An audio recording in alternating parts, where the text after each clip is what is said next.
세계관 하면은 이거는 우리가 성경에서는 볼 수 없는 용어예요. 이 용어 자체가. 그래서 좀 낯설 수 있어요. 그리고 원래 교회에서는 교회 안에서 쓰는 용어를 써야 아멘 하고 이게 나오잖아요. 근데 세계관 이러면 이거 아멘이 안 나와요. 솔직히. 오늘 하는 이거는 뭐냐면 원리적인 얘기를 좀 해보고 싶어요.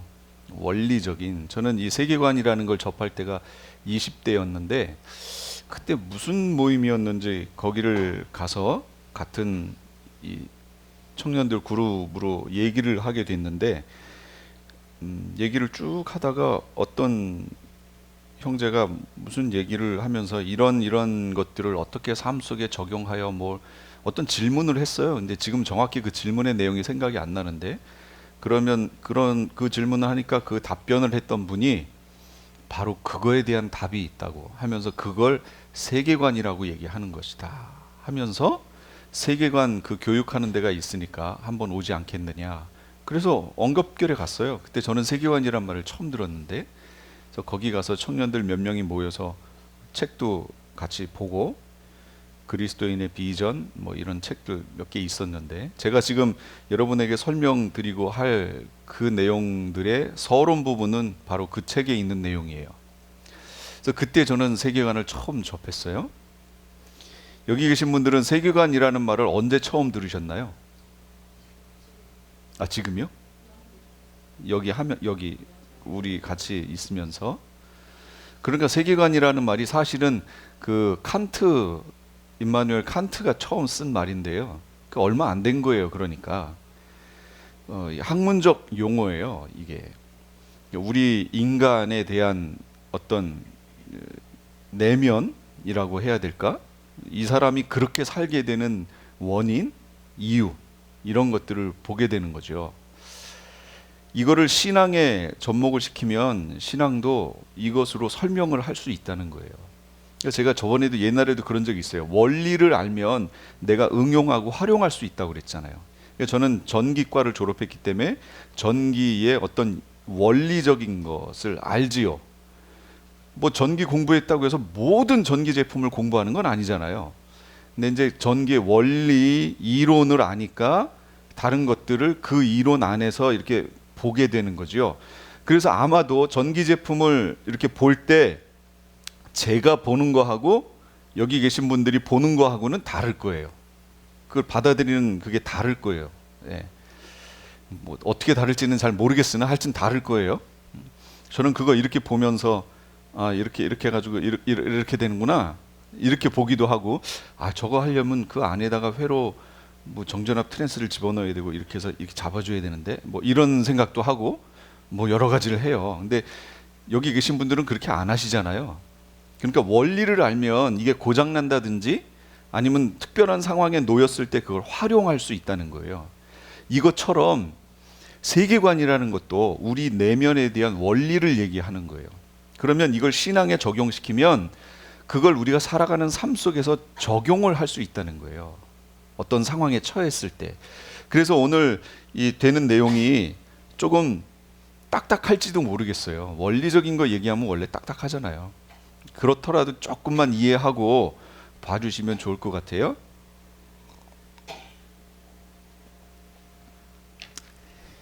자, 오늘 이제 세계관이란 무엇인가?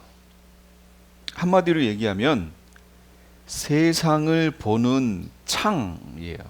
세상을 보는 창. 우리가 지금 이 건물 안에 있어요. 이 건물 안에 있는 우리가 바깥을 보려면 어디를 보면 돼요? 창문 보면 되잖아요. 그런데 바깥을 다 볼 수는 없어요. 저 창을 통해서 보이는 부분까지만 봐요. 그것도 지금 저 블라인드를 통해서 저게 가려졌어요. 이게 지금 밖이 환하니까 그래도 조금 보이긴 보이는데 가려진 어떤 바깥을 우리가 보게 된단 말이죠. 세계관이 이런 거와 비슷해요. 나라는 자아라는 존재가 나를 통해서 밖을 보는 거예요. 이 세상을 보는 거예요. 이게 이제 세계관이라는 건데 내 육체의 오감, 육체에는 오감이 있잖아요. 그 다음에 내 영체가 갖고 있는 영감이 있죠. 이게 합쳐져서 육감이잖아요. 이것들을 통해서 나에게 정보가 들어오고 이것들을 통해서 또 세상을 이렇게 바라보는 거예요. 그건 그러니까 통로란 얘기예요. 통로. 그러면 그걸 바라보는 주체는 누구예요? 내 자아라는 거예요. 그러면 여러분 기억하시나 한번 점검해 볼게요. 사람이라는 존재를 구분할 때 사람은 무엇으로 어떻게 구성되어 있는가 얘기할 때 이분설이 있고 삼분설이 있다고 제가 설명드렸잖아요. 그러면 사람은 무엇으로 어떻게 존재하나요? 영, 육. 아, 이거 삼분설이네요? 삼분설로 이해하시는 거예요? 영혼, 육. 아, 이건 이분설이네요? 이분설로 이해하시나요? 제가 분명히 뭐라고 설명했는데, 그렇죠. 존재론적으로 보면 이분설이 맞다 그랬죠. 왜냐하면 영혼은 따로 떼질 수가 없어요. 우리가 육체가 죽는다 그러면 영혼과 육이 분리되는 거지요.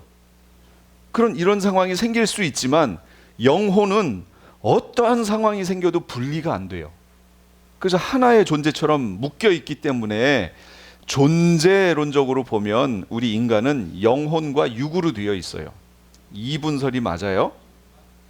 죽으면 영혼이 하나님께 가는 거지 영만 가는 건 아니잖아요. 영혼이 같이 가지요. 그런데 어떤 사람의 기능을 설명하려면 제가 삼분설로 설명해야 된다고 그랬잖아요. 영체가 있고 육체가 있어요. 혼체라는 말 들어보셨어요? 혼체는 없어요. 그러니까 나에게는 육체가 있고 영체가 있어요. 이것들이 각각 육체 같은 경우는 오감이라는 걸 갖고 있어요. 눈, 보는 거, 시각, 청각, 후각, 미각, 촉각이라고 하는 오감을 갖고 있죠. 그 육체를 통해 그 오감을 통해서 내가 그 정보를 받아들여요. 우리는 그렇게 돼 있어요. 그 다음에 영체는 뭐예요? 영체에는 감각이 뭐냐면 영감이라는 게 있어요. 영체가 느끼는 감각. 그 감각을 통해서 내가 영체의 감각을 통해서 영적인 감각을 느껴요. 누가? 어떤 존재가? 혼이. 여러분 잘 생각해 보세요. 저는 이런 부분이 좀 안타까운 게 뭐냐면 영어로는 soul 그러고 혼을 그 다음에 영을 뭐라 그래요? spirit. 왜 단어가 다르죠? 생각해 보셨어요? 왜 혼은 soul이라고 하고 영은 spirit이라고 얘기를 해요? 만약에 이분설이 맞다면 왜 그걸 따로따로 부르죠? 하나로 부르면 되잖아요. 그런데 왜 성경은 이걸 따로따로 불러놨죠? 우리말만 영혼 이래놨죠. 영어나 원문 성경은 다 따로따로 해놨어요. 그리고 성경 전체에서 영이 들어가 있는 표현하고 혼이 들어가 있는 표현이 달라요. 예. 그래서 신접한 자 구약에도 많이 나오죠. 신접했다라고 할 때는 영이라는 단어를 써요. 그 다음에 어디 들어갔다 나왔다 뭐 이런 거 할 때는 영이라는 단어를 써요. 그런데 우리 개역개정에는 내 영혼아 네가 어찌하여 내 속에서 낙심하며 뭐 이런 내용 있죠. 그럴 때는 영혼이 아니고 혼으로 되어 있어요. 혼. 내 혼아 내가 어찌하여 속으로 낙심하며 불안하여 하는고. 혼에 대한 얘기라고요. 그러니까 잘 생각해보라 그 얘기예요. 제가 그래서 이걸 쭉 그 혼과 영으로 되어 있는 걸 다 찾아서 봤다고 그랬잖아요. 그랬더니 그걸 읽고 나서 느낌을 알았어요. 영과 혼은 느낌이 달라요. 그런데 이걸 우리는 존재론적으로 하나인 것을 마치 기능적으로 하나인 것처럼 지금 자꾸 푼다고요. 성경을 풀어나갈 때. 그러니까 이게 설명이 잘 안 되는 거예요. 기능적으로 설명할 때는 따로따로 있어요. 영체는 영감이라는 게 있어서 제 옆에 누군가가 있으면 제가 이 사람을 느끼죠. 내 육체가 느끼잖아요. 그것처럼 내 영 옆에 다른 영이 있으면 내 영이 이 영을 느껴요. 뭔가 이상한, 그러니까 더러운 영이 있으면 더러움이 느껴지는 거예요. 그리고 맑은 성령이 계시면 거기서 내 속에 평안함이 있고 기쁨이 넘치고 뭔가가 달라요. 그러니까 이 영감을 얘기하는 거예요. 제가 예전에 말씀드렸잖아요. 청년의 수련회를 갔는데 제가 찬양을 해야 돼요. 그런데 그 부분에 대해서 준비가 안 돼 있는 거예요. 그래서 제가 밑에 내려 골방에 따로 와가지고 위에선 지금 프로그램을 진행하고 있고 거기 와서 제가 혼자 기도했어요. 주님, 어떻게 해야 되나요? 찬양도 준비된 게 하나도 없는데 갑자기 하게 돼서 그래요. 이걸 준비한 게 하나도 없는데 어떡하죠? 주님이 함께 해주세요 하는데 제 주변에 누가 저를 이렇게 감싸고 있는 거예요. 그래서 제가 기도하다 말고 이렇게 하고 뒤에를 봤어요. 너무 이상해. 뭔가가 나를 이렇게 감싸고 있는 게 느껴져서 이렇게 이상하다. 그리고서 다시 기도했던 기억이 나요. 그러니까 어떤 상황이 되면 영이 왔을 때 내 영이 영감을 통해 이렇게 느껴져요. 이것처럼 이 모든 정보, 육체의 정보, 영의 정보를 내 혼이 받아서 내 혼이 이것들에 대해서 어떻게 반응할까, 어떤 생각으로 반응할까를 내 혼이 결정하는 거죠. 그래서 우리가 내 자아 그러면 그 자아는 뭘 얘기하는 거냐면 혼을 얘기하는 거예요. 혼. 내 자아가 이 모든 정보를 받아서 그걸 이렇게 처리한단 말이에요. 그런데 어떤 사람들은 육체에 민감한 사람들이 있고 대부분의 사람은 다 육체에 민감해요. 어떤 사람은 영체에 민감한 사람들도 있어요. 영감이 발달했다고 얘기하죠. 크리스찬들은 영이 살았잖아요. 영이 살았다는 얘기는 하나님과의 관계가 회복됐다는 얘기죠. 그래서 이 영감에 민감해야 돼요.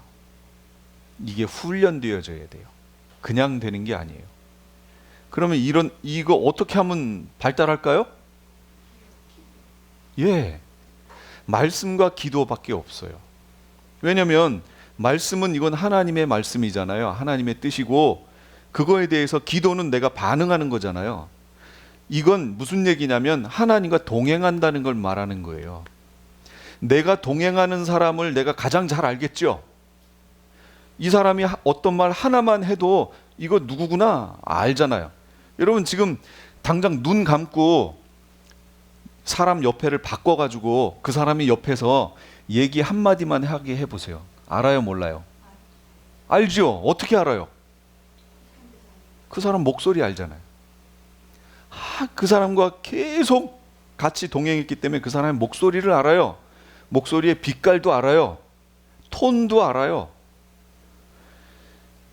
그 모든 것은 동행했기 때문에 아는 거예요. 그것처럼 하나님께 대해서도 동행하기 때문에 알게 되는 거예요. 많이 동행할수록 더 민감하겠죠. 쉽게 알 수 있어요. 이게 세계관하고 관계가 있어요.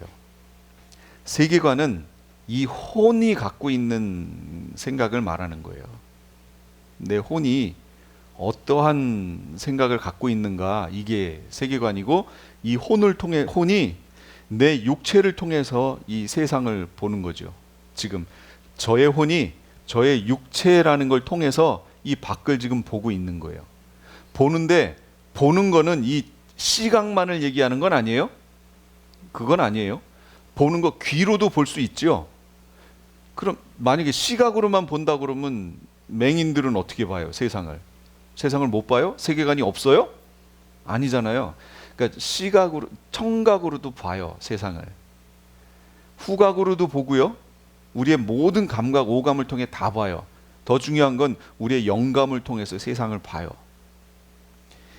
이거는 우리 세계관이 하는 거예요. 내 속에 자아가, 혼이 세계관이라는 걸 통해서. 그러니까 이 세계관은 뭐냐, 컴퓨터에서 보면 뭐라고 할 수 있냐면 프로그램이라고 할 수 있어요. 윈도우라고 할 수 있어요. 컴퓨터 윈도우 11 쓰시죠? 어떤 분은 윈도우 10 쓰시는 분도 계세요. 그 윈도우 11이 세계관이에요. 그러니까 내가 정보를 어떻게 집어넣느냐에 따라서 윈도우 11이 어떻게 반응해서 결과물을 처리해내잖아요. 옛날에 있던 윈도우 XP 갖다 놓고 윈도우 11 해놓고 이거 처리해보세요. 그러면 11이 훨씬 빨라요.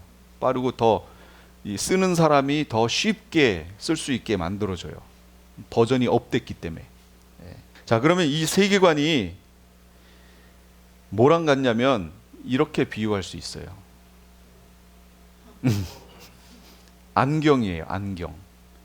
그러니까 내가 여기다가 무슨 색깔의 안경을 썼느냐 이거죠. 내가 노란색의 안경을 끼고 세상을 보면 노랗게 보여요. 빨간색 끼면요, 빨갛게 보여요. 빨갛게 끼고 보면은 빨간색만 보이는데 빨갛게 보이는데 정작 빨간색은 안 보여요.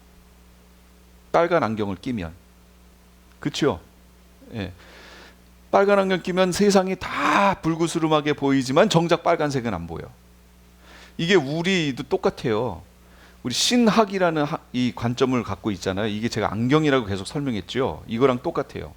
어떤 빛깔의 신학을 딱 끼잖아요. 그러면 그 빛깔에 맞는 것들만 보이고요. 정작 그 색깔은 안 보여요. 그래서 우리가 성경을 보면서 놓치는 거예요. 이걸 다른 색깔로 이거 갈아줄 필요가 있어요. 그러면 우리가 놓쳤던 것들이 보여요. 그때 가서 보여요.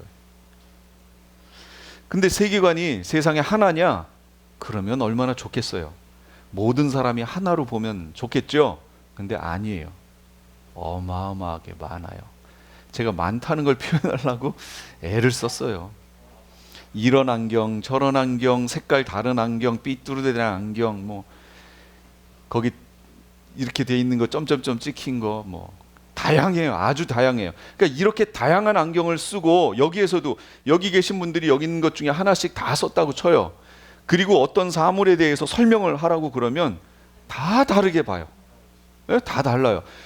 여러분 대머리가 있어요. 완전히 올백 대머리예요. 뒷모습을 여러분이 지금 이게 세계관 책에 나와 있던데 보니까 그걸 만약에 여러분이 딱 보셨다. 그러면 어떻게 반응하시겠어요? 저거 뭐라고 생각하시겠어요? 대머리가 한 명이 있는데 뒷모습만 보여요. 완전히 올백이에요.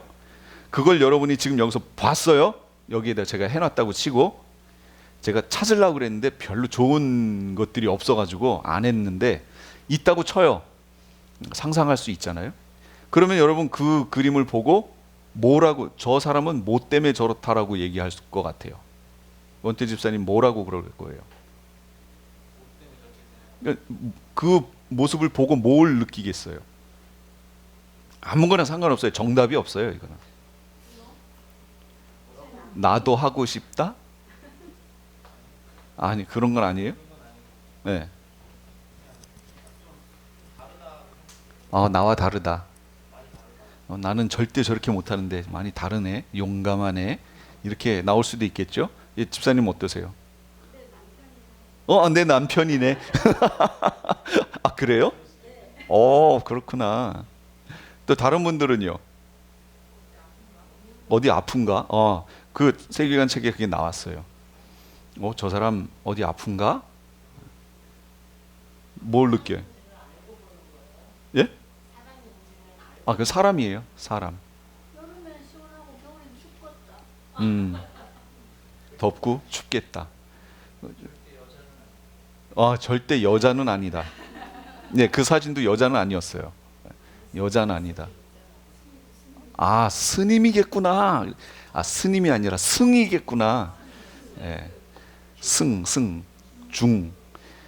저도 그게 좀 불만이에요. 왜 공식적인 매스미디어에서 목사님은 안 하고 목사라고 부르면서 그들은 스님이라고 부르더라고요. 그래서 이거는 형평성에 어긋난 거 아니야?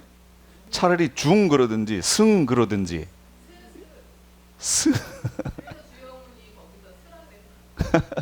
그렇게 하지 왜 형평성에 어긋나잖아요. 하여튼 그걸 것이다.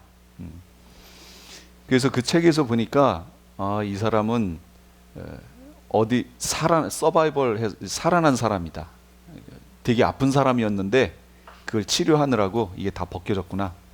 이렇게 보는 사람들도 아픈가 보다, 이런 거. 암이었는데 그 치료하느라고 다 빠졌나 보다. 이렇게 볼 수도 있고, 지금도 똑같은 얘기는 안 나왔죠. 그러니까 그 똑같은 장면을 보면서도 우리는 다 다르게 생각한다는 거예요. 그 왜 다르게 생각해요? 내 속에 보는 창이 다르기 때문에. 예, 달라요. 그러면 우리 눈에 어떤 안경을 쓰고 있느냐에 따라서 똑같은 세상을 다르게 보게 된다. 세계관은 경험한 것들을 통해서 자연스럽게 형성이 되어 이 과정에서 경험들이 이성의 합리화 작용에 의해서 무의식적, 무의도적으로 구조화된다. 제가 그림으로 설명을 드릴게요. 이거예요. 여기에 보시면 요거 하나하나들이 경험이에요. 경험. 내가 살아가는 삶 속에서 여러 가지 경험하잖아요. 그러니까 경험들이 쭉 있으면 여기서 뭐라고 하냐면 이성의 합리화 작용이래요. 내 이성이 어떤 사건을 닥쳤을 때 내가 이 사건에 대해서 해석을 해내잖아요. 그러면서 내 스스로 합리화를 시킨다는 거예요. 스스로를. 그러면서 이 경험하고 다른 경험인데 이 경험을 내 자아가 이렇게 쭉 엮는데요. 하나로. 그러면서 합리화를 시키는데 이게 내가 의도한 게 아니라 우리 인간에게 있는 자연스러운 현상이라는 거예요. 계속 이걸 엮어가는 거예요. 그러니까 이 경험이 많을수록 어때요? 엮으면 이게 단단해지겠죠. 경험이 적을수록 허술해요. 이렇게 이 경험과 경험이 연결되면서 형성된 그 안에서 생겨난 것들, 이게 세계관이라는 거예요. 그러니까 세계관은 그냥 어느 날 하루아침에 뚝딱 하고 만들어지는 게 아니고 내가 삶을 경험한 이 경험들을 통해서 만들어지는 거예요. 그러면 어린아이의 세계관과 노인의 세계관을 한번 이렇게 보자고요. 이런 거예요. 저게 이성적 합리작용. 이게 어린아이의 세계관이에요. 경험이 적지요. 적다 보니까 경험 대 경험 사이의 갭이 넓어요.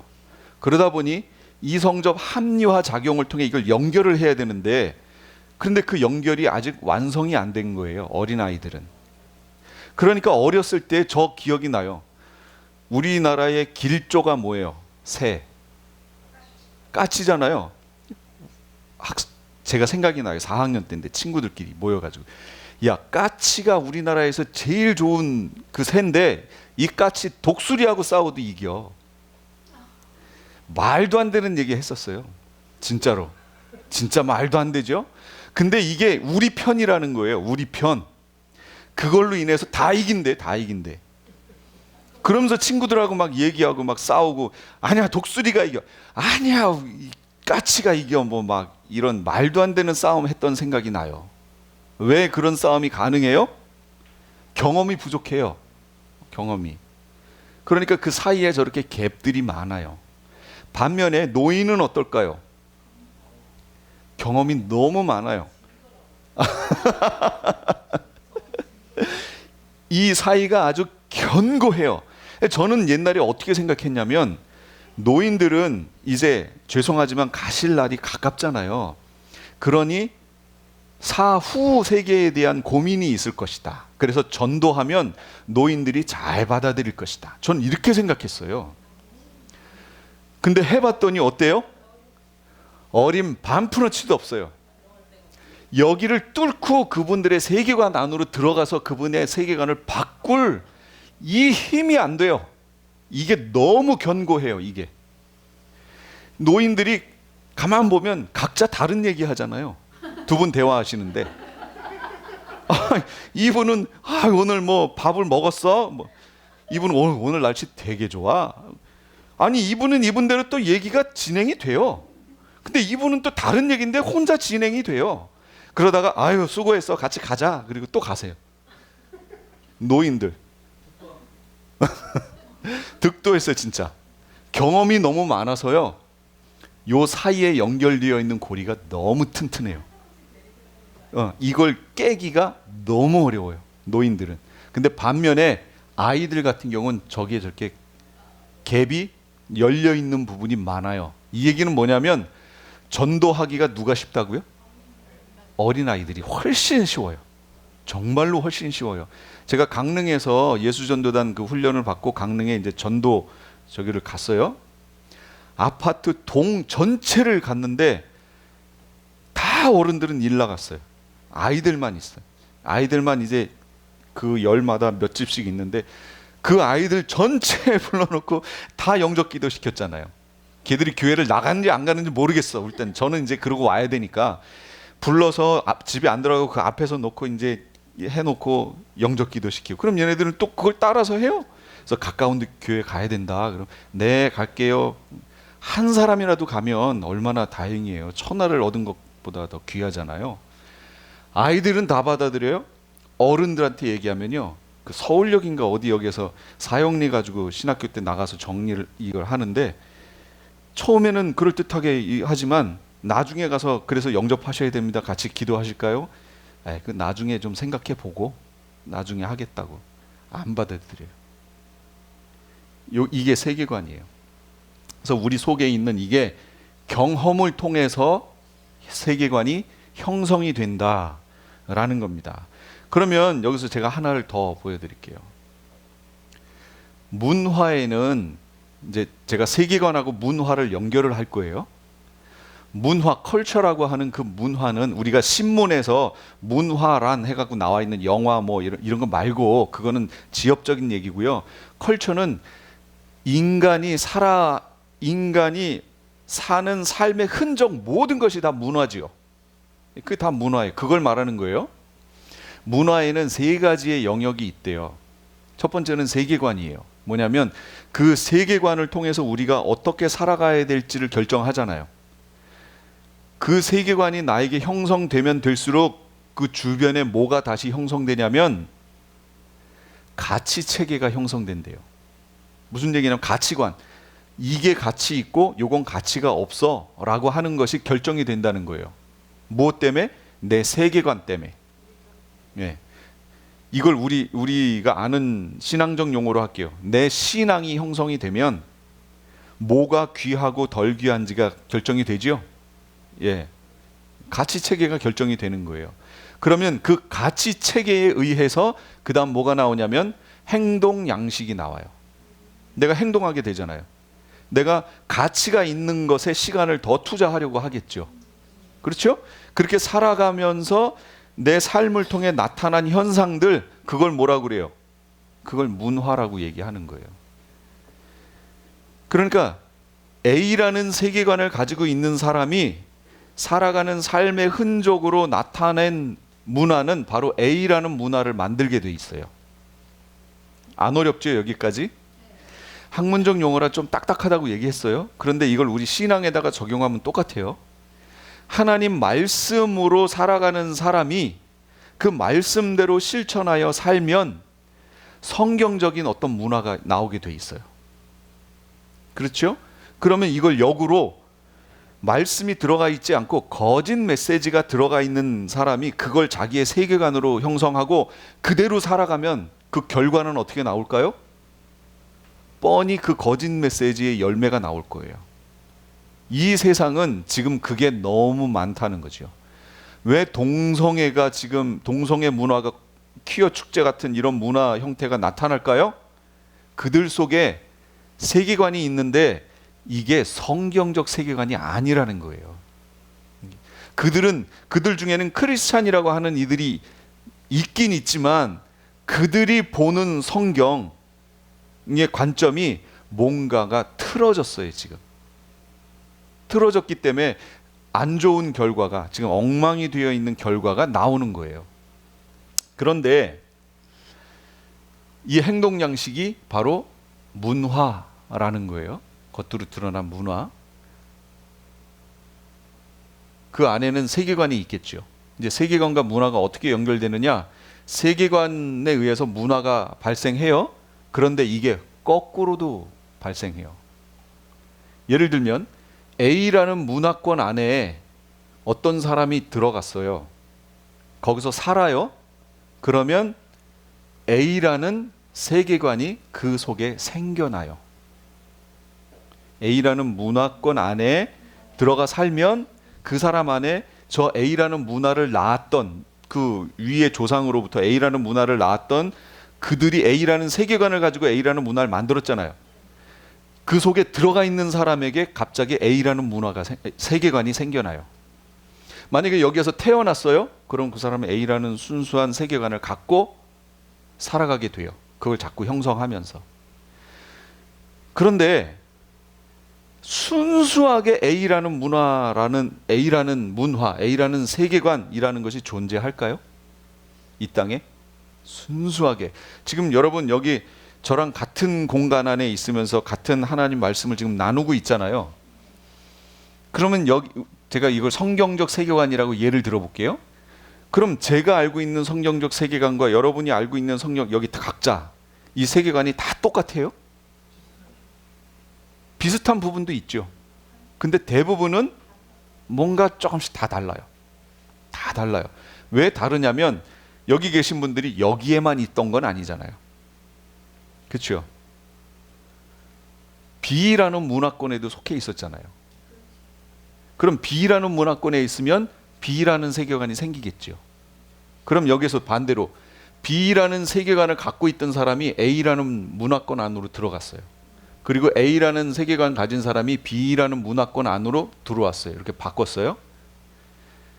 그러면 이 사람, A라는 문화권 안에 있는 B 세계관을 가지고 있는 저 사람은 어떻게 될까요? 저기서 계속 살면.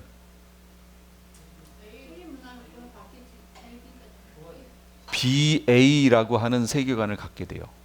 그 사람의 기본은 B라는 세계관이었지만 A의 세계관이 그 속으로 들어와요. 그래서 자리를 잡아요. 그래서 BA라는 세계관을 갖게 돼요. 그럼 이 사람은 어떻게 돼요? AB라고 하는 세계관을 갖게 돼요. 그러니까 전혀 다른 세계관을 지금 갖게 된 거예요. 그러면 우리 한번 생각해 보세요. 저는 태어나기를 신길동에서 태어났어요. 그리고 자라기를 독산동이라는 곳에서 태어났어요. 다 서울이에요. 그리고 청년 시절 이제 커가면서 평촌이라는 경기도 지역으로 갔어요. 그러다가 결국 여기 온 거죠. 저는 그러니까 서울, 그것도 외곽 거의 끝부분의 서울과 경기도로 갔다가 이 미국으로 왔습니다. 이원태 집사님은 어디예요? 어디서 자라셨어요? 서울이에요? 서울 토백이었네. 서울에서 살다가 예. 경기도 잠깐 살다가 이제 저도 저랑 똑같은데요? 그럼 저랑 비슷한 세계관을 갖고 있을까? 어때요? 엘리 집사님은 어디 사셨어요? 경기도 살다가 서울? 그 다음에 미국? 왜들 다 그러셨어? 지방에 사신 분 없어요? 저는 경상도에서 타서. 전라도에서 살다가 와, 상당히 극대 극인 것 같아요. 이 극대 극을 왔다가 이렇게 또 미국으로 왔어요. 한국 사람이기 때문에 공통적으로 갖고 있는 어떤 세계관은 있을 거예요. 왜냐하면 어려서부터 교육을 하기 때문에 공통적으로 느끼는 어떤 세계관이 있지만 경상도에서 자란 분하고 서울에서 자란 분하고는 또 다르겠죠. 세계관이 달라요. 그리고 그 가정의 상황도 다르잖아요. 가정 문화도 또 다르잖아요. 그런데 그런 분들이 그래도 한국에 있으면 어느 정도 이게 통하는 게 있는데 이분들이 또 미국으로 왔어요. 여기 다 미국으로 온 거 아니에요? 다른 문화권 안으로 지금 들어왔어요. 그러면 우리 속에는 세계관이 바뀌었어요. 우리와 같은 세계관을 갖고 있는 사람들 만나기가 그리 쉽지 않아요. 무슨 얘기냐? 여러분, 한국 사람이라고 해서 지금 한국에 한번 여러분 가보세요. 그럼 여러분이 어떻게 느낄 것 같아요? 이방인이 돼요. 한국 사람이지만 한국 사람들 틈에 가도 내가 이방인인 것 같다. 뭔가가 달라졌네. 이렇게 느끼고요. 다시 미국에 오면 여기서도 여전히 이방인. 그러니까 이것도 아니고 저것도 아닌 상태의 사람이 돼요. 왜 그렇게 느낄까요? 세계관이 바뀌었어요. 세계관이 바뀌어서 그런 거예요. 그리고요, 또 신앙생활을 안 하던 사람이 전도를 받아서 예수 그리스도를 영접하고 신앙생활을 시작해요. 그 신앙생활을 하다가 오랫동안 못 만났던 친구들을 무리를 갑자기 만났어요. 그러면 어떻게 느낄 것 같아요? 완전히 자기는 여기 속하지 못할 사람처럼 느껴져요. 실제로 진짜 그래요. 그래서 신앙생활 이게 이제 목사들 상황에서 많이 발생해요. 뭐냐면 학교에서 만났던 그 친구들 무리 안으로 들어가 동창회를 간다든지 하면 거기선 동창회 하면 뭐 분위기가 어때요? 어떤 분위기예요? 다 술 마시는 분위기예요. 그러니까 목회자들은 그 끼기가 친구들이지만 그 끼기가 참 난처해요. 학교 다닐 때는 상관없었어요. 그런데 목사가 되기 위하여 신학교도 가고 하면서 이 세계관 그룹이 바뀌었죠. 거기서 훈련을 쭉 받다가 그 무리 안으로 다시 딱 가보면 자기는 이제 거기에 낄 수 없는 뭔가의 이질감이 거기서 막 생겨납니다. 그래서 목사님들이 친구가 별로 없어요. 진짜로. 그래서 그룹이 새로 생겨요. 목사님들 그룹으로 새로 생겨요. 그래서 주로 노회라든지 잘 아는 목사님들, 함께 공부했던 목사님, 그 신학교 때 공부했던 이들이라든지 그 무리로 그룹이 이렇게 바뀌어 버려요. 문화권이 바뀌어 버린다 그 얘기예요. 왜 그래요? 세계관이 바뀌었기 때문에. 그러니까 세계관은 이게 바뀌면 내가 살아가는 삶의 모든 문화권이 다 바뀌어 버려요. 완전히. 그리고 그 문화권 안에 소속되면 내 세계관도 바뀌어 버려요. 그러니까 전혀 다른 세계관이 돼요. 어제 이제 계시록을 해야 되는데 전화가 왔어요. 예준이한테. 예준이가 있으면서 이제 동부로 가야 되잖아요. 지금은 서부의 제일 밑에 샌디에고에 있다가 이제는 동부의 제일 위에 있는 뉴욕 위에 벌먼트, 캐나다 퀘벡 밑에 있는데 거기에요. 그러니까 완전히 대각선에서 대각선으로 가는 거죠. 그냥 동서로 가는 정도가 아니고 완전히 밑에서 완전 저 끝으로 진짜 대각선으로 제일 멀리 가는 거예요. 그러면 한국 같아도 경상도에서 서울 그 얼마 안 되는 거리인데도 문화가 다르잖아요. 그럼 미국은 샌디에고하고 벌몬트는 어떨 것 같아요? 완전히 다른 문화죠. 그래서 인터넷을 통해 교회를 서치해 봤대요. 이제 교회를 가야 되니까. 그런데 거기는 한인들이 별로 없어요. 그러니까 한인 교회가 없는 거예요. 그러니까 미국 교회를 찾아야 되는데 미국 교회를 어딜 가면 좋겠냐고. 그런데 저도 권해주기가 힘든 거예요. 감리교 같은 경우는 가라고 하고 싶은데 할 수 없는 것이 거긴 동성애를 합법화해가지고 지금 하고 있잖아요. 미국 감리교는. 그러니까 감리교 가라고 그럴 수도 없고 장로교를 가라고 하자니 장로교는 제가 신학적으로 얘기했죠. 하나님 주권을 강조하는 면에서는 좋은데 이제 그 믿음을 실천해가는 믿음의 삶의 부분은 우리의 의지적인 어떤 부분이 들어가잖아요. 근데 이 부분에 대해서는 무시해요. 그러다 보니까 장로교에서는 어떤 신앙생활의 훈련이라고 하는 측면이 좀 약해요. 네, 약해. 실제로 약해요. 순복음을 가라고 하자니 순복음 계열은 성령의 역사하심을 강조하긴 하는데 또 문제는 거기에는 신학이 너무 약해. 신학이 약하다는 얘기는 어떤 현상에 묶일 확률이 너무 높다는 얘기예요. 현상이 한번 빠지면 신학이 없기 때문에 헤어나오기가 또 힘들어요. 그러니까 이걸 뭘 가라고 얘기가 힘든 거예요. 침례교는 하나가 아니에요. 그 담임 목사님의 성향에 따라서 감리교적 성향을 띠기도 하고 장로교적 성향을 띠기도 해요. 그러니까 그거는 직접 가서 그분을 봐야 돼요. 그러니까 상황이 그래요. 그러니까 이 녀석이 질문하는 거예요. 왜 교회로 모여야 돼요? 그냥 줌으로 예배하면 안 되나요? 그 질문을 하더라고요. 그래서 그렇게 하면 집사님이 좀 전화로 대답을 해주셨으면 좋겠어요. 줌으로 예배할 때와 직접 와서 예배할 때 똑같은가요? 다른 정도가 어느 정도 다른가요? 완전 뒤집은 것처럼 다르죠. 예, 그래서 팬데믹이 와서 줌 예배가 한참 있었죠. 그리고 나서 교인들의 숫자가 반토막이 났어요.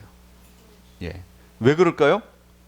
이렇게 모여서 예배하면 성령의 직접적인 역사와 우리 서로 교제와 이 모든 것을 통해서 이게 상승작용이 있잖아요. 그리고 성령의 역사하심이 강력한데 줌으로 하면 그냥 혼자 이렇게 있다. 찬양하더라도 불렀다. 부르는 둥 마는 둥 함께 기도합시다. 그러면 혼자 이거 켜놓고 사람들이 있는데 거기서 혼자 기도하기도 그렇고 혼자 그냥 묵상으로 잠깐 하다가 말고 예배가 냉랭해요. 아무 감동도 없어요. 감흥도 없어요. 그러니까 이 녀석이 그러는 거예요.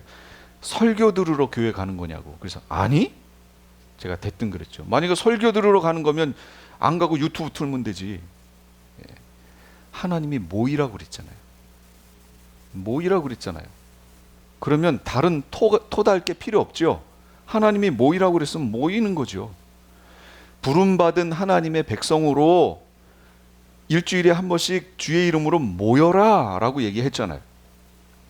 그리고 이 모임을 통해서 나는 하나님께서 이 세상으로부터 구별된 사람이구나를 거기서 확인하고 그 구별된 공동체 안에서 우리 공동체는 이 세상과 구별된 에클레시아구나. 에크 밖으로 세상 밖으로 부름을 받은 사람들의 모임 이게 교회잖아요. 건물이 아니고 여긴 예배당인 거죠. 여기에 모여서 하나님이 우리를 구별해 주심을 다시 확인하고 그 구별된 공동체 안에 하나님이 주시는 은혜를 체험하고 하나님이 때로는 이슬비처럼 때로는 폭포수처럼 주시는 그 성령의 역사와 은혜를 체험하고 그래서 주님 오실 때까지 이 믿음 지키고 함께 주님 앞에 온전한 신부로 세워지길 그래서 모이라고 얘기하시잖아요. 근데 팬데믹 때문에 줌 예배가 있은 후에요. 교회가 반토막들이 났어요. 심각한 문제죠. 지금 이 전 세계가 그런 상황에 놓였어요. 이거는 환란도 아니었잖아요. 여러분 팬데믹이 환란이었어요? 근데 반토막이 났어요. 한국의 4분의 1이 크리스찬이었대요. 그럼 반토막 났으면 어떻게 된 거예요? 12.5% 아니에요. 12.5. 그러니까 사실은 4분의 1, 25%가 크리스찬이다? 아니었단 얘기죠. 명목상의 크리스찬들이었다는 거죠. 명목상의. 그러면 오늘 제가 여기 명목상의 크리스찬의 모습을 여기서 설명을 드릴 건데 그 전에 이걸 한번 볼게요.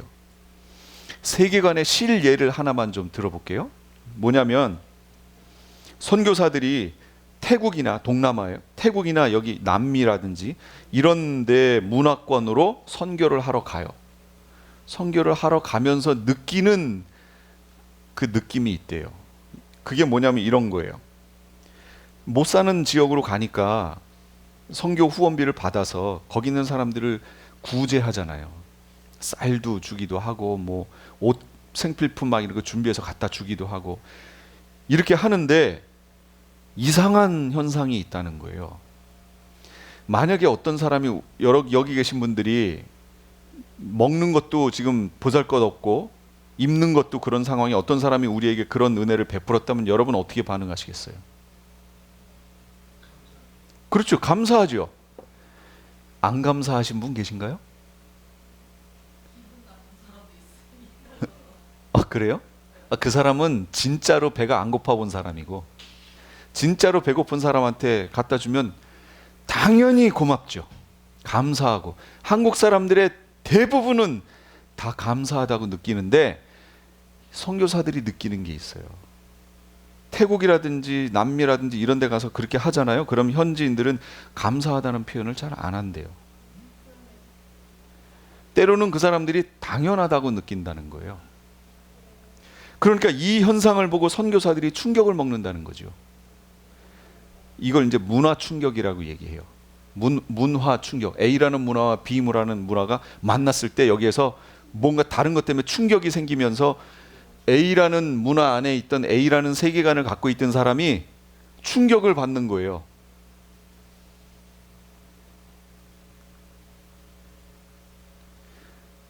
이게 두 문화가 확 만나버렸어요? 그러면 그 안에서 충격을 느끼는 거예요. 어떻게 이럴 수가 있지? 왜 그럴까요? 이것 때문에 그래요. 결론은 뭐냐면 세계관이 다르기 때문에 그래요. 그럼 왜 그러냐? 불교 문화권이나 힌두교 문화권에 가면 업보라는 게 있죠. 업보. 좋은 업이라는 건 어떤 행하는 걸 말하는 거예요. 좋은 어떤 선한 행실 이런 걸 쌓으면 그 다음 생에서 좋은 곳에서 태어나고, 그걸 쌓지 못하면 나쁜 곳에서, 때로는 동물이라든지 뭐 이런 걸로도 태어난다는 거예요. 제가 그래서 지난번에 그랬잖아요. 아니 이 원리대로 치면 사람들이 점점점 업보를 잘 쌓고 있는 거네요. 인구 숫자가 점점 늘어나는 걸 보니까. 옛날과 지금 언제 인구가 더 많아요? 지금 인구가 훨씬 많잖아요. 그럼 그 전생에 사람들이 업을 잘 쌓은 거네 지금. 그래서 사람으로 지금 동물이 업을 잘 쌓아가지고 사람으로 나온 거예요. 사람으로. 하여튼 이게 불교나 힌두교의 그 세계관이에요. 이런 업보의 관점에서 선교사가 좋은 업을 쌓을 수 있도록 본인들이 기회를 제공했다는 거예요. 이해가 되셨어요?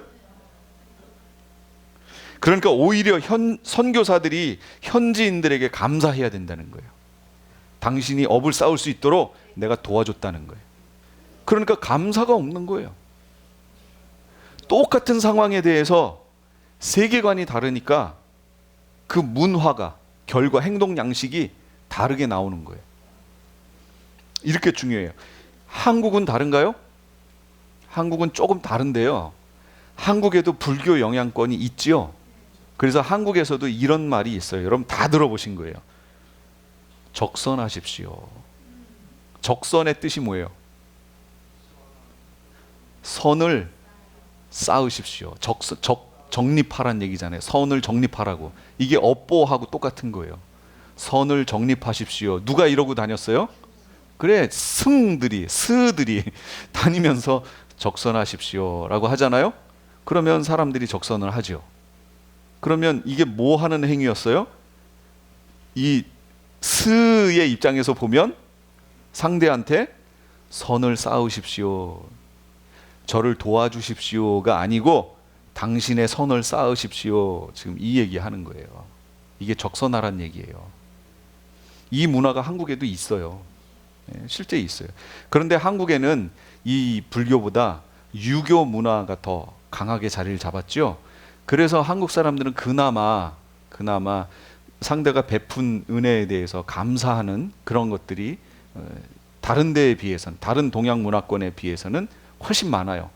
좀 지금도 우리 유튜브에 보면 한국 사람들은 남의 물건에 대해서 손대는 거를 그렇게 썩 당연하다고 생각하지 않지요. 그런데 남미라든지 이런 데는 남의 물건 손대는 게 지극히 당연하지요. 지극히 당연해요. 그러니까 전혀 생각도 안 했던 문제를 여기 와서는 고민을 하게 되는 거예요. 예를 들면 자전거를 몰고 갔어요. 한국에서는 문방구 앞에 자전거를 세워놓고 뭘 사서 나와서 다시 자전거를 몰고 집에 올 수 있죠. 근데 여러분 남미에 가서 그럴 수 있을까요?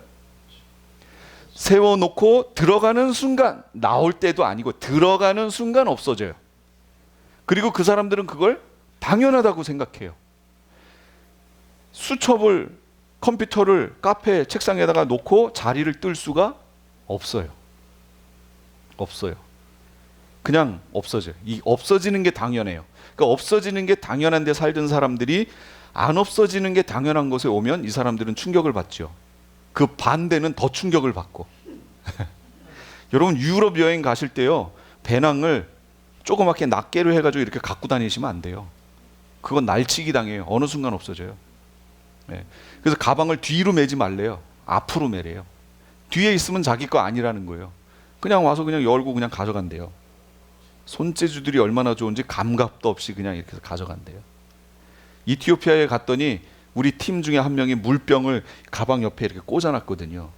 그래서 거기 이티오피아에 무슨 왕족 뭐 되는 누가 있어서 거기 또 이렇게 인사를 하더라고요. 그래서 우리가 가가지고 이렇게 인사하고 얘기를 듣고 있는데 어떤 애가 이렇게 오더니 쏙 빼가지고 후다다닥 뛰어가는 거예요. 그러니까 이거 뺏긴 애가 얘가 성격이 좀 있는 애거든요. 갑자기 가방을 놓더니 그냥 쫓아가는 거예요. 그러니까 얘가 이 물병 들고 도망가다가 걔가 계속 쫓아오니까 물병 확 던지고 도망가더라고요. 방심을 할 수가 없어요. 언제 가져갈지 몰라요. 이게 한국 사람들은 이게 너무 불편한 거예요. 이게 세계관이 달라서 그래요. 그러면 세계관이 이렇게 변할 수 있나요? 이 세계관이 우리식으로 얘기하면 신앙 얘기하는 거예요. 결국은 신앙. 그 신앙의 내용이 바뀔 수 있나요? 다른 말로 세계관이 바뀔 수 있나요? 예, 아까 얘기했잖아요. 이렇게 다른 문화권에 가면 바뀐다 그랬잖아요. 이렇게 바뀐다 그랬죠? 그러니까 우리의 신앙 훈련도 결국은 세계관 변화 훈련이거든요. 세계관 변화 훈련이에요. 그런데 다른 문화권에 가서 세계관이 바뀌긴 바뀌는데 그 사람이 메인으로 갖고 있던 요거 있잖아요. A, 저기는 B라는 그 세계관은 바뀌기가 힘들어요. 그건 대체적으로 안 바뀌고 그걸 메인으로 갖고 있고 나머지 소소한 것들이 바뀌는 거예요. 그 정도 선이에요. 이게 완전히 바뀌었다. 그 얘기는 이 사람에게 무슨 특별한 일이 생긴 거예요. 특별한 죽음을 암이 걸려서 죽음 직전에 갔다가 살아났다든지 아니면 진짜로 바울처럼 다메섹 도상으로 가던 길에서 다메섹으로 가던 도상 길에서 정말 예수님을 만났든지 이런 어떤 특별한 경험이 자리를 딱 차지하는 순간 완전히 이 메인으로 자리 잡고 있던 이게 헛가닥하고 바뀌어요. 크리스찬들은 누구냐? 세상 속에 메인으로 갖고 있던 그 세계관을 가지고 살던 사람들이 그 메인이 성경적인 세계관으로 바뀐 사람들 말하는 거예요. 이게 크리스찬들이에요. 이게 그리스도인. 근데 그게 쉬울까요? 안 쉬워요. 진짜로 안 쉬워요. 바뀌기는 쉽지 않아요. 그러니까 아예 처음부터 어렸을 때 아까 크랙이 나이스 간격이 있었죠? 아예 어렸을 때부터 이 세계관을 성경적 세계관을 가질 수 있도록 교육하는 게 훨씬 쉬워요. 그래서 어렸을 때 이 경험들을 성경적인 경험, 신앙적인 경험을 많이 하도록 해주는 게 이게 중요한 거예요. 그래서 어렸을 때의 성경 공부 대단히 중요합니다. 그러니까 수아나 상륜이 같은 경우가 지금 아주 중요해요. 여러분이 배우시던 그 요한계시록의 열정보다요 상륜이가 가졌던 계시록에 대한 열정이 더 뛰어났던 거 아세요? 아시나요? 황전도사님이 혼자 1대1로 계시록 가르쳤잖아요. 그 다음에 할 거 꼭 읽어오고 그거에 대해서 질문하고 자기가 그거에 대해 기도하고 얼마나 열정적으로 했는지 몰라요. 쟤는 지금 뭘 줘도 정말 신뢰하는 사람으로 인해서 그 안에 다른 것들이 다른 경험들이 이렇게 쌓여질 요소가 너무 많아요. 그래서 부모가 되게 중요합니다. 부모가 쟤를 어떻게 하느냐, 아이들을 어떻게 하느냐가 그래서 중요해요. 이제 이 아이들이 고등학교 고학년쯤 되고 이러면 이제 머리가 깬다고 그러죠. 대학교 가면 이거 완전히 이제 자기 위로는 아무도 없잖아요. 다 이제 자기 밑에 있게 되죠. 이러면서 머리가 깨어나면서요. 그러면서 교회를 떠나는 학생들이 또 얼마나 많은지 몰라요. 진짜 많아요. 그 아이는 다른 세계관이 성경적 세계관이 아닌 다른 것이 이렇게 자리를 잡고 있다가 자신을 들춰낼 수 있을 때 그것이 확 확장되는 거예요. 그러면서 기존에 있던 자기 문화권 안에 있던 이 문화를 박차고 나오는 거예요. 그렇게 되지 않도록 우리가 해야 되는데 그런 사람들을 뭐라고 하냐면 명목상의 크리스찬들이라고 얘기해요. 이게 명목상의 신자들이 발생하는 요소가 뭐냐면 아까 문화의 3요소 얘기했죠. 첫째, 세계관을 가지게 되고 그 세계관으로 인해 가치체계가 형성이 되고 그로 인해서 행동 양식이 나왔고 이게 바로 문화라고 얘기했잖아요. 명목상의 크리스찬은 뭐냐면 이 세계관은 안 바뀌었고 여기까지만 바뀐 거예요. 가치체계만. 그의 메인 세계관은 안 바뀌었어요. 안 바뀌고 교회에 와서 계속 듣다 보니까 뭔가 이렇게 바뀌긴 바뀌는데 메인 세계관은 안 바뀌고 가치 체계까지만 들어왔어요. 그 가치 체계까지만 변화가 오니까 행동 양식은 조금 바뀔 수 있죠. 가치관이 바뀌었으니까 행동 양식이나 이건 바뀌었는데 가치 세계관은 안 바뀐 거예요. 그런 사람들을 명목상의 신자라고 얘기해요. 그런 사람들이 어떤 계기가 생기면 이렇게 팬데믹이 생긴다든지 그러면 에이 그러면 그렇지 하고 원래로 돌아가는 거예요. 이런 일이 발생해요. 그러면 이 세계관을 진짜로 바꿀 수는 없나요? 이게 우리의 숙제잖아요. 여기 계신 분들이 모두가 100% 순수한 정말 퓨어한 엑기스의 이 성경적 세계관을 다 갖고 있어요? 그러면 얼마나 좋겠어요. 그런데 우리 속에는 거짓 메시지가 꽉 차 있다고 그랬잖아요. 우리가 살아온 그 문화권 안에 그 거짓 메시지가 꽉 차 있었기 때문에 그 영향을 받고 내 세계관을 형성하여 살아왔기 때문에 내 속에는 순수한 성경적 세계관은 없어요. 이 땅에 사는 사람 중에 순수한 성경적 세계관을 갖고 있는 사람은 없어요. 그게 목회자일지라도 가까울 뿐이죠. 다른 사람들에 비해 좀 가까운 것 뿐이지 정말로 순수하게 성경적 세계관을 가진 사람은 없어요. 그래서 끊임없이 하나님 말씀 앞에 서서 내가 갖고 있는 세계관이 정말 성경적 세계관인가를 점검해 봐야 되는 거예요. 끊임없이. 그래서 이걸 뭐라고 하냐면 이걸 제자 훈련이라고 얘기하는 겁니다. 제자 훈련은 예수님이 뭐라고 그러셨어요? 너희는 가서 모든 족속으로 제자를 삼아 아버지와 아들과 성령의 이름으로 세례를 주고 내가 너희에게 가르친 모든 것을 어떻게 하라고요? 지키게 하라고 그랬잖아요. 지켜 행하게 하라고. 지켜 행하게 하는 데까지 가야 돼요. 그 훈련이 계속 반복되면서 결국 세계관도 바뀌게 돼요. 바뀌는데 하나님이 하시는 역할이 있고 우리 인간 편에서 해야 되는 역할이 있어요. 세계관이 바뀌려면 이 두 가지가 너무 중요한 거예요. 우리가 그거 해야 된다는 거예요. 그러니까 하나님 편에서 하실 일을 하나님이 해주시고 우리는 우리 편에서 할 일을 해야 돼요. 그러면 세계관이 바뀌어요. 점점 바뀌어요. 그래서 오늘 말씀에 보면 아까 고린도후서 본문 읽었죠? 싸움에 쓰는 우리의 무기는 육체의 무기가 아닙니다. 하나님 앞에서 견고한 요새라도 무너뜨릴 수 있는 아주 강력한 무기입니다. 우리가 가진 무기는. 근데 이 무기를 가지고 뭐 한다고요? 우리는 궤변을 무찌르고, 그러니까 하나님 대적하여 일어난 이론 말하는 거예요. 그 이론들을 무찌르고 하나님을 아는 지식을 가로막는 모든 교만을 쳐부수고 모든 생각을 사로잡아서 그리스도께 복종시킵니다. 하나님의 우리가 갖고 있는 그 무기를 가지고 이렇게 써야 된다는 거예요. 모든 하나님 대적하여 일어난 모든 이론, 그러니까 궤변을 무찔러야 돼요. 거짓 메시지 무찔러야 돼요. 그리고 하나님 아는 지식을 가로막는 모든 그거에 대한 교만함 이런 거 다 쳐부숴야 돼요. 우리가 그 능력으로. 그리고 모든 생각을 다 사로잡아서 그리스도께 복종시켜야 돼요. 예, 우리가 그거 해야 된다고요. 그리고 여러분이 온전히 순종하게 될 때 우리는 모든 복종하지 않는 자를 처벌할 준비가 되어 있을 것입니다. 그러니까 하나님이 지금 기다리시는 거예요. 우리의 순종이 온전하게 될 때까지. 왜 그걸 기다려요? 순종하지 않는 자들 처벌하려고. 그런데 우리가 교회 다닌다고 하면서도 하나님 말씀에 순종을 안 해요. 그러면 처벌의 대상에 들어가는 거죠. 우리가. 그러니까 우리가 훈련해야 되는 건 뭐냐면 순종인 거죠. 우리 편에서 해야 될 훈련은 뭐냐? 순종인 거예요. 이 순종을 할 때 말씀대로 순종을 할 때 순종하지 않는 것들을 지금 벌하시려고 주님이 준비하고 계시다고요. 이렇게 해야 바뀌어요.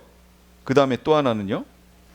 마태복음 13장 15절에 이 백성의 마음이 무뎌지고 귀가 먹고 눈이 감겨 있다. 이는 그들로 하여금 눈으로 보지 못하게 하고 귀로 듣지 못하게 하고 마음으로 깨닫지 못하게 하고 돌아서지 못하게 하여 내가 그들을 고쳐주지 않으려는 것이다. 이게 뭐예요? 하나님이 이스라엘에 대해서 이렇게 하셨다는 거예요. 예, 그들에게 마음이 무뎌지고 귀가 먹고 눈이 감기게 해서 봐도 보지 못하고 들어도 듣지 못하고 마음으로 깨닫지 못하게 해서 이들을 그 죄악의 길에서 돌아서지 못하도록 그렇게 고쳐주지 않으려고 이들이 봐도 깨닫지 못하게 그냥 뒀고 들어도 깨닫지 못하게 뒀고 마음으로 깨닫지 못하게 그냥 뒀다는 거예요. 그러면 이걸 거꾸로 우리에게 적용해 보자고요. 우리가 보고 듣고 깨달으려면 누구의 은혜가 필요하다는 거죠? 예, 하나님 은혜가 필요하다는 거예요. 우리가 성경을 본다고 해서 깨닫는 건 아니에요. 그래서 깨닫는 작용, 우리가 사물을 보면서도 우리가 깨닫게 되는 거, 귀로 들으면서 알게 되는 거, 이 모든 것들은요 하나님의 은혜라는 거예요. 왜 똑같은 성경을 어느 날 읽었는데 그 구절이 눈에 확 들어와요? 나에게 확 찔림으로 다가와요. 성령 하나님이 내 안에서 하시는 거거든요. 그런데 이것을 이스라엘에게는 못하게, 그들이 고침을 받고 돌아오지 못하도록 하나님이 그 은혜를 이스라엘에게 안 주셨다는 거예요. 왜 안 주셨어요? 언제까지? 이방인의 충만한 수가 들어올 때까지. 이게 하나님의 구속 경륜이에요. 이방인의 충만한 수가 들어오고 그 다음에 이스라엘을 구해내야 이스라엘이 그때 바로카바 베셈 아도나이라고 찬양할 거 아니에요. 주의 이름으로 오시는 이하고 찬양하게 될 거 아니에요. 그러면 예수님 어떻게 하신다고요? 오신다고. 그러니까 이 원리대로 적용하기 위해서 그들이 돌아서지 못하도록 그들에게 깨달을 수 있는 은혜를 막아 놓으셨다고. 지금 우리가 그 은혜를 지금 덤으로 받고 있는 거예요. 그러니까 이걸 다시 적용하면 우리가 순종해야 돼요. 그런데 우리가 깨달을 수 있도록 하려면 우리가 깨닫는 게 아니고 하나님이 은혜를 베푸셔야 돼요. 이 두 가지가 내 속에서 이루어지면 세계관이 바뀌어요. 하나님이 주신 말씀을 보는데 내가 깨달아져요. 어떤 말씀에 부딪힘이 나에게 왔어요? 아멘 하고 내가 이거에 대해서 순종해요. 그러면 그것이 반복되어지면 그게 무슨 얘기냐면 성경적 문화 속에 내가 들어왔다는 얘기예요. 그러면 내가 성경적 세계관으로 이게 바뀌어지기 시작해요. 내가 순종하겠다고 하는 결심은 누구의 작용이라고 그랬어요? 내 속에 자아. 근데 이 자아가 뭐라고요? 내 혼의 작용이라고 그랬잖아요. 그러니까 내 혼이 하나님의 메시지에, 그러니까 이 하나님의 메시지는 영감을 통해 오는 거거든요. 영감을 통해 온 하나님의 메시지 깨달음에 대해서 순종하기로 내가 이렇게 결심을 하잖아요. 그러면 내가 육체로부터 들어왔던 세계관으로 형성되어 있던 내가 이제 영체가 주는 그 세계관으로 바뀌기 시작해요. 감각이. 그러면서 성경적 세계관으로 내가 서서히 바뀌어갑니다. 그러니까 여기에는 두 가지라고 그랬죠. 하나님이 은혜로 주셔야 되는 부분, 깨닫는 거. 나는 순종하는 거. 이 두 가지예요. 이걸 해야 돼요. 우리 속에. 그러면 내가 여기서 할 수 있는 건 뭐예요? 순종은 누구의 책임이에요? 내 책임. 깨닫는 거는 하나님의 은혜. 그러니까 우리는 기도해야 돼요. 성령님, 우리와 함께 해주세요. 이거는 우리가 어떻게 할 수 없는 거예요. 그러니까 우리가 기도해야 되는 부분이에요. 성령님 우리에게 임하여 달라고. 성령님 우리에게 은혜를 달라고 끊임없이 기도해야 되는 거예요. 그래서 바울도 끊임없이 우리에게 빌립보서라든지 이런 데 자꾸 얘기하는 거예요. 성령 충만을 위해서 중보하라고. 이거 해야 되는 거예요. 안 하면 끝난 거예요. 그래서 우리 찬양교회 성도님들은 성령 충만을 위해서 끊임없이 기도하셔야 돼요. 이건 끊어지면 안 돼요. 은혜가 먼저죠. 예, 그렇죠. 주시고 깨달았으면 어떻게 하라고요? 순종. 그런데 이게 내 힘으로는 한계가 있어요. 그래서 온전한 순종을 할 수 있게 해달라고 이것도 기도하셔야 돼요. 이 성경은 뭐라고 그래요? 이거 외에는, 기도 외에는 다른 것으로는 이런 이유가 어떤 현상이 나아갈 수 없다. 기도해야 된다. 그거지. 그러니까 성도들에게 있어서요, 끊임없이 해야 되는 거 뭐예요? 기도. 그리고 깨달음의 근거는 뭐예요? 말씀. 그러니까 말씀과 기도는 가장 성도들에게 있어서 기본적인 건데 이게 거의 메인이에요. 다. 이게 안 되면 신앙생활이 안 된다고 보시면 되는 거예요. 그러니까 우리 찬양교회는 말씀과 기도가, 그리고 그로 말미암아 성령이 충만하게 우리를 터치해 주시는 그런 교회가 되기 원합니다. 기도하겠습니다.